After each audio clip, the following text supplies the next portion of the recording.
Gimana kalau kita udah lama nih punya kecengan, yakin banget sama pilihan kita, tiba-tiba pas minta restu orang tua milihin pasangan yang lain, bukan yang kita pengenin. Harus gimana nih, Sob? Itu ujian paling hakiki, ujian paling berat.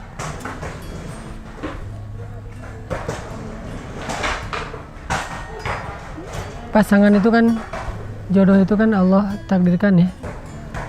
Coba kita ikhtiar dulu maksimal sambil kita belajar pasrah, belajar berserah kepada Allah. Aku pernah baca sebuah cerita tentang seorang ksatria Islam lah ya.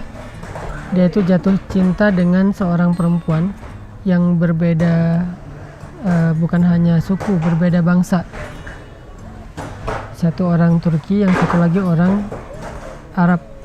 Nah, terus sedangkan orang tua dari laki-laki ini, ksatria ini, menjodohkan dia dengan yang sebangsa dengan dia, yang satu kabilah dengan dia, untuk meneruskan garis keturunan mereka.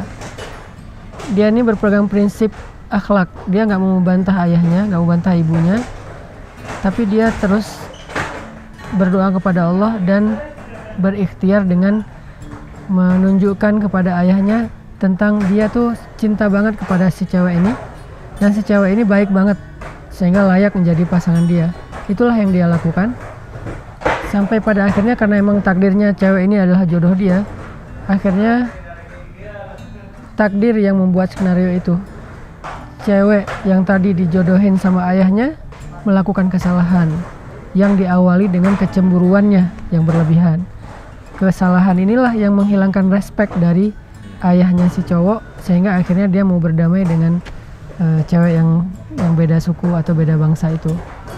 Ini kan sebetulnya teka-teki kehidupan ya. Kadang-kadang ada juga yang terjadi ya di luar dugaan kita. Jadi aja menikah dengan yang dijodohin orang tua. Ini juga ada kisah teman aku nih. Jadi ceritanya udah kenal nih, saling suka. Cuman mungkin dia dulu karena belum paham agama, pacaran lah ya. Pacaran kayaknya lebih dari 10 tahun. Udah pokoknya udah matang banget, udah siap banget. Ternyata si cewek ini entah gimana ceritanya dari keluarganya, akhirnya dijodohin sama cowok lain yang si cewek ini nggak punya perasaan sebetulnya. Tapi karena emang waktu itu cowok yang jadi pacarnya belum siap untuk serius, walaupun udah mateng banget, udah ngeklik banget, tapi belum siap untuk serius. Akhirnya si cewek ini nerima tawaran dari pilihan orang tua. Nggak lama menikah, mungkin sekitar 2 tahun apa, anaknya juga baru lahir. Suaminya itu meninggal. Nah, si cowok pertama belum nikah, kayak belum bisa move on gitu, tapi dia nggak ganggu. Dia nggak nunggu, dia nggak ganggu, dia hanya ya emang belum bisa move on doang kan. Ya udah gitu balikan. Pas meninggal, si cowok pertama ini datang ke rumahnya, ke ngelayat gitu. Nggak tahu dia ngelayatnya bahagia atau ikut berduka ya. Kalau mau ngomongin nakalnya sih mungkin bahagia lah ya. Wah, ini ada kans nih, ada kesempatan ngelayat sampai ngeberesin pembiayaan di rumah sakit, kayak gimana, pokoknya udah selesai itu. Setelah masa idah beres, datang ngelamar, ya kayak cinta lama bersemi kembali, jadian. Akhirnya sekarang mereka udah nikah lebih dari 10 tahun. Dia cerita langsung dan aku dengar cerita itu, wah hebat ya kamu ya, bisa ada adegan kayak gitu. Apakah ini ujian? Bisa juga. Terus kalau kayak gini, siapa nanti yang bakal dampingin cewek ini di surga yang paling baik akhlaknya? Makanya buat cowok-cowok, jagalah akhlak kita kepada pasangan. Kita nggak tahu usia kita ya, bisa jadi kita meninggal duluan, dan itu normal banget kalau istri kita kelak setelah masa idahnya beres dia nikah lagi karena butuh seseorang yang melindungi, menafkahi. Kalau kita pengen ketemu istri kita lagi di surga, jaminkan bahwa kita akhlaknya lebih baik daripada orang lain, sehingga si cewek ini nanti, istri kita ini, nauzubillah, kalau harus nikah dengan siapapun nggak pernah bisa ngedapatin akhlak sebaik kita. Ini insya Allah jadi kayak jaminan.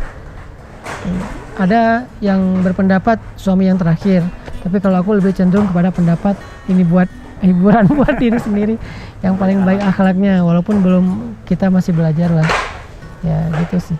Jadi kalau dari adegan tadi tanpa harus ada sikap melawan orang tua, tapi tetap akhirnya Ikhtiar aja, ikhtiarnya termasuk meyakinkan orang tua, ikhtiarnya termasuk si yang dua pasangan ini sama-sama nunjukin ke orang tua bahwa mereka emang sama-sama saling mencintai dan akan happy kalau mereka bersama.